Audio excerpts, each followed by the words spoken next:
నమస్తే. ఇప్పుడు మీరు చూడబోతున్న వీడియో ఖచ్చితంగా మీకు ఉపయోగపడుతుంది, నచ్చుతుంది కూడా. మరి మీకు నచ్చిన విషయం నాకు తెలియాలి అంటే ఈ వీడియోని మీరు లైక్ చేయాలి, షేర్ చేయాలి, అలాగే మన ఛానల్‌ని సబ్స్క్రైబ్ చేయాలి. మీ సపోర్ట్‌ని నాకు అందిస్తారు కదా! ఓకే. ఇప్పుడు వీడియోని స్టార్ట్ చేద్దాం. నమస్తే. Welcome to our channel. నేను పద్మిని. ప్రస్తుతంతో పాటు ప్రముఖ ఆధ్యాత్మికవేత్త, జ్యోతిష పండితులు, అమ్మవారి సేవకులు, దత్త గణపతి ఉపాసకులు మురళీధర శర్మ గారు మనతో పాటు ఉన్నారు. మాట్లాడతాం. నమస్కారం అండి. మహాదేవ శ్రీమాత్రే నమః. మురళి గారు, బంగారం చాలా మందికి, ఆడవాళ్ళకైతే మరీ ముఖ్యంగా బంగారం అంటే అది ఒక ఎమోషన్ కదా. మగవారికి అయితే అదొక చక్కగా ఒక ఇన్వెస్ట్మెంట్ లాగా కూడా చూస్తూ ఉంటారు. కొంతమంది విపరీతంగా ప్రేమిస్తూ ఉంటారు కూడా మగవారు బంగారాన్ని. బంగారం అంటే ఎవరికి ఉండదు ప్రీతి ఉంటుంది, ఆడవారికి మరీ ఎక్కువగా ఉంటుంది కదా. ఎమోషనల్ గా కనెక్ట్ అయి ఉంటారు బంగారం తోటి. అయితే ఏదో ఒకసారి 2 సార్లు 3 సార్లు తాకట్టు పెట్టి మరలా తీసుకొని రావడము, మరలా తాకట్టు పెట్టడము, అటే వెళ్ళిపోవడము, ఇలాంటి సిచ్యువేషన్స్ ఇంట్లో 2-3 సార్లు జరిగినట్టయితే వారికి అసలు బంగారం మీద ఇలాంటి వారికి అయితే ప్రీతి ఉండదు. ఇంకా మనకి అచ్చిరాలేదనో ఇదే కంక్లూజన్ కి వచ్చేస్తారు. అట్లా కాదు, ఏదో ప్రారంభం ఉంటుంది. బంగారం వేసుకోవడానికి కూడా డెఫినెట్ గా ఎంతో కొంత యోగ్యత అనేది ఉండాలి. కానీ ఉందండి, మా బంగారం అక్కడికే వస్తూ ఉంటుంది. అక్కడికే మనకి అత్యవసర పరిస్థితుల్లో బంగారం మనల్ని ఖచ్చితంగా ఆదుకుంటుంది. అందుకే ఇన్వెస్ట్ చేయండి బంగారం మీద అని చెప్తూ ఉంటారు.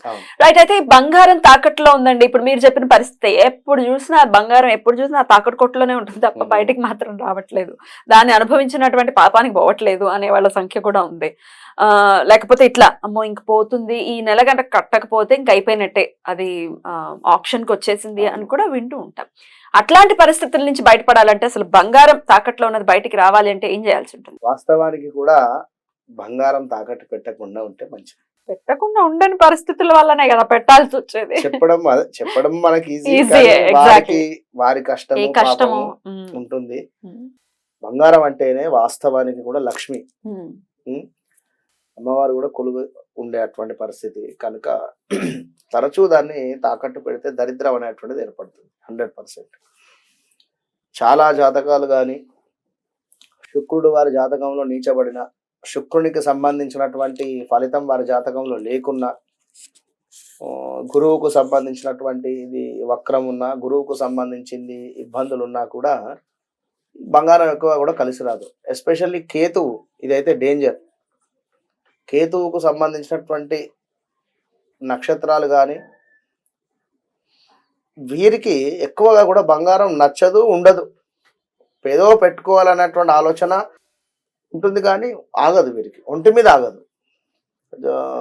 ఏమిటి అంటే మనకు వెండి ఆగుతుంది, అటు పిమ్మట ప్లాటినం. ఇక మరి అంతటి రేంజ్ ఉన్నది లేదు అనేటువంటిది మన ప్లాటినం. ఏంటో విచిత్రంగా వెండిలానే ఉంటుంది, బంగారం కంటే కాస్ట్లీ. ఇప్పుడు కాస్ట్లీ కాదు బంగారం కంటే, మేబీ. రైట్. అయితే ఈ విధమైనటువంటి పరిస్థితులు ఏదో ఒకసారి పెట్టి ఉన్నాము, మీరు ఖచ్చితంగా కూడా దానికి సంబంధించినటువంటి ఇంట్రెస్ట్ కట్టుకుంటూ మనం చెప్పేటువంటి పరిహారం చేయాలి. మరి పరిహారము చేసుకుంటూ ఇక నేను ఏం కట్టను అంటే వారికి ఒక టర్మ్ పీరియడ్ అనేది ఉంటుంది అక్కడ. 6 నెలల లేకుంటే 1 ఇయర్ 3 నెలల అనేటువంటిది ఉంటుంది. అది గమనించుకొని ఇప్పుడు మనం చెప్పేటువంటి పరిహారం చేయాలి అంతే. అంటే 9 మంగళవారాలకు సంబంధించినటువంటి పరిహారం ఇది. 9 మంగళవారాలు మీకు ఖచ్చితంగా కూడా కలిసి రావాలి, అడ్డు లేకుండా. 9 మంగళవారాలు కూడా అడ్డు లేకుండా కుదరదు కదా, వస్తుంది అమ్మవారికి అది తప్పకుండా. అట్లాంటి పర్వాలేదు ఉన్నా నెక్స్ట్ కంటిన్యూ చేసుకోవచ్చును. జనరల్ గా చెప్తున్నా, మగవారైనా ఆడవారైనా కూడా 9 మంగళవారాలు కూడా ఖచ్చితంగా కూడా కంటిన్యూయేషన్ చేసుకుంటూ ఉండాలి. ఈ 9 మంగళవారాలు అదేవిధంగా శుక్రవారాలు కూడా ఇంట్లో నాన్ వెజ్ కానీ ఇంకేమైనా డ్రింకింగ్ అలవాట్లు ఉన్నా కూడా బంద్ చేసుకొని దీనికి సంబంధించినటువంటి పరిహారం చేసుకోవాలి. మరి 9 మంగళవారాలకు సంబంధించి ఏమిటి అంటే ఒక తమలపాకు, చక్కగా ఉండేటువంటి తమలపాకు, ఏదో చిల్లులు ఇంకేదో ఉండేటువంటిది కాకుండా మంచి తమలపాకు, 2 తమలపాకులు తీసుకొని దాని మీదుగా ఇంత సైజు ఉండేటువంటి ఒక పసుపు కొమ్ము, పచ్చి పసుపు కొమ్ము లేదా ఎండిందైనా పర్వాలేదు, మాకు ఏది అందుబాటులో ఉంటే అది, దానిని తమలపాకుకు మనకు తొడిమలు ముందు వైపుగా ఉంటవి కనుక అడ్డంగా కూడా ఇట్లా అడ్డంగా ఆ యొక్క పసుపు కొమ్మను పెట్టే, ఎరుపు రంగు అంటే కుంకుమతో పసుపుతో చేస్తారు అక్షితలు, కానీ ఇక్కడ కుంకుమతో చేసినటువంటి అక్షితలను వాడాలి. ఖచ్చితంగా కూడా కుంకుమతో చేసినటువంటి అక్షితలను అంటే కుంకుమ బియ్యము ప్లస్ కొంత నెయ్యి వేసి నెయ్యి లేదా నూనె ఎట్లా ఉంటే అట్లా కలుపుకున్నటువంటి అక్షితలను చక్కగా మీరు ముందు గంధమును కుంకుమ బొట్టు పెట్టుకున్న తర్వాత 108 గౌరీ అమ్మవారికి సంబంధించినటువంటి నామాలు ఉంటాయి మనకు. ఓం గౌరీ నమః అనేటువంటి నుంచి మొదలవుతుంది. అది మనకు గూగుల్లో కొడితే వస్తుంది.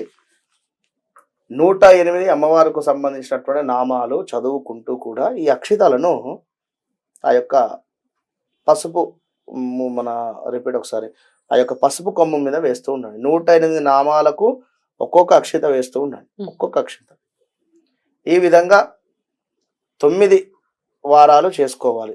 9 మంగళవారాలు. మరి ఇక్కడ పూజ అయిపోయిన తర్వాత చక్కగా కూడా నైవేద్యం కానీ ఇంకేదైనా కూడా ఇప్పుడు పసుపుతో గౌరవం చేసి పూజ చేసుకోవడం జరుగుతుంది. అదేవిధంగా ఇక్కడ పసుపు కొమ్మునే మనం పెట్టి పూజ చేయడం జరుగుతుంది. ఈ విధంగా 11 మంగళవారాలు కూడా చేసుకున్న తర్వాత 10వ మంగళవారం రోజు దాన్ని తీసుకొని చక్కగా కూడా ఒక కవర్లో కానీ ఏ విధంగా అయితే ఆ విధంగా కూడా దాన్ని తీసుకొని ప్లేట్లో కానీ ఎక్కడైనా ఆంజనేయ స్వామి దేవాలయం ఉన్నట్టయితే ఆంజనేయ స్వామి దేవాలయం వద్దకు తీసుకొని వెళ్ళి ఆంజనేయ స్వామికి చక్కగా కూడా తమలపాకులతో మాలను చక్కగా కూడా వేసేటువంటి ప్రయత్నం చేసి 108 తమలపాకులతో మాల వేసి 10వ మంగళవారం రోజు మనం ఈ 9 మంగళవారాలు కూడా పూజ చేసుకున్నటువంటి ఈ యొక్క వస్తువులు ఏవైతే ఉన్నాయో పసుపు కొమ్ము అదేవిధంగా ఈ యొక్క తమలపాకు, ఒకవేళ తమలపాకు ఖరాబ్ అవుతుంది అనేటువంటి సందర్భంలో దాన్ని కదిలించండి, పర్వాలేదు. పసుపు కొమ్మును మాత్రం ఒకటే పసుపు కొమ్మును వాడండి.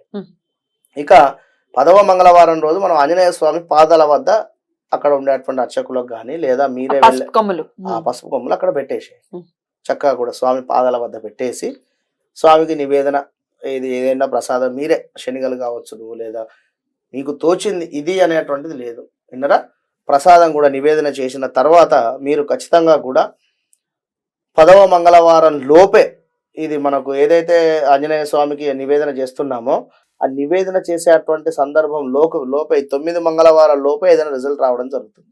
ఖచ్చితంగా నమ్మకంగా చేయండి. ఆ రోజు 10వ మంగళవారం రోజు ఆంజనేయ స్వామికి ఆ యొక్క పసుపు కొమ్ములు సమర్పించిన తర్వాత అక్కడ కూర్చొని వీలైతే హనుమాన్ చాలీస కానీ లేదా సుందరకాండ పారాయణం కానీ ఏదైనా చదివే ఓపిక లేదా వినండి. విన్నా అది ఒక రకమైనటువంటి మనకు జపం కిందికే వస్తుంది, తపస్సు కిందికే వస్తుంది. కనుక చదివేటువంటి శక్తి ఉంది, కళ్ళు కనబడుతున్నాయి అనుకుంటే చదవండి. ఒకసారి నోరు తిరగకపోతే ఏం బాధపడదు. రైట్ అండి, చాలా చక్కటి రెమెడీ చెప్పారు. డెఫినెట్ గా ఇది చేసుకుని 9 మంగళవారాలు చాలా చక్కగా నమ్మకంతో చేసుకుని వారి బంగారం తిరిగి రావాలి.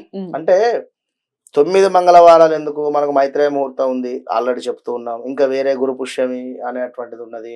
గురు పుష్యమికి సంబంధించినటువంటి యోగం ఉంది. అదే విధంగా ఆదివారం మనకు పుష్యమి నక్షత్రంకు సంబంధించింది. ఇవన్నీ కూడా చెప్పుకోవడం జరుగుతూ ఉన్నది.